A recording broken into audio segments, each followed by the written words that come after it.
Assalamu alaikum, саламатсыздарбы Москвадагы мекендештер. 2016 жылкы 1.6 автомат тугандар. 2016 1.6 автомат. Машина четко мощный турат тугандар. Бардык документтери даяр экен. Документтери даяр, таза дейт. Баасын айтып кеттесиздер, баасы 460 миң рубльге шытырга тугандар. 460 миң шытыр.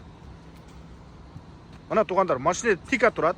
Жолдун эле боюнда, ээси Кыргызстанда экен. Ошонун телефон номерин коюп коёмун. Ошого чалып, сүйлөшүп ала бересиздер. Анан бул жерде мен ар дайым айтып кетем, бул жерде паспорттун ээсиге барып жолугуңуздар, сүйлөштүрүп коет.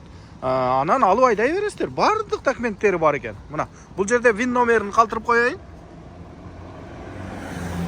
Аресте жок дейт, лицензия бар, страховка бар, бардыгы бар дейт. Мына 1.6 автомат. Мына 4 стеклоподъемниктер электрический, центр, замок, штатный магнитофон, кондиционер, подогрев, 1.6 автомат. Мына ички абалы дагы ушундай тугандар.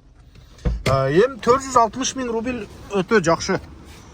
Жакшы баа коюлду. Арзан десек дагы болот тугандар. Мына 2016 жылкы 1.6 автомат тугандар.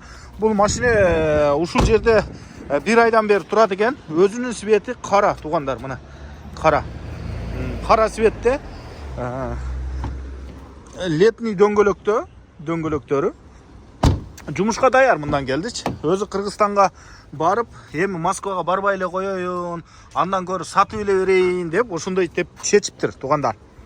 Ошондой тугандар, 460 миң рубль 2016 жылкы 1.6 автомат. Өтө жакшы баа тугандар. Мына көрүңүздөр, кааласаңыздар чыгарып кетиңиздер, кааласаңыздар ушул бойдон айдасаңыздар боло берет экен тугандар. Ассаламу алейкум, рахматуллаху баракату.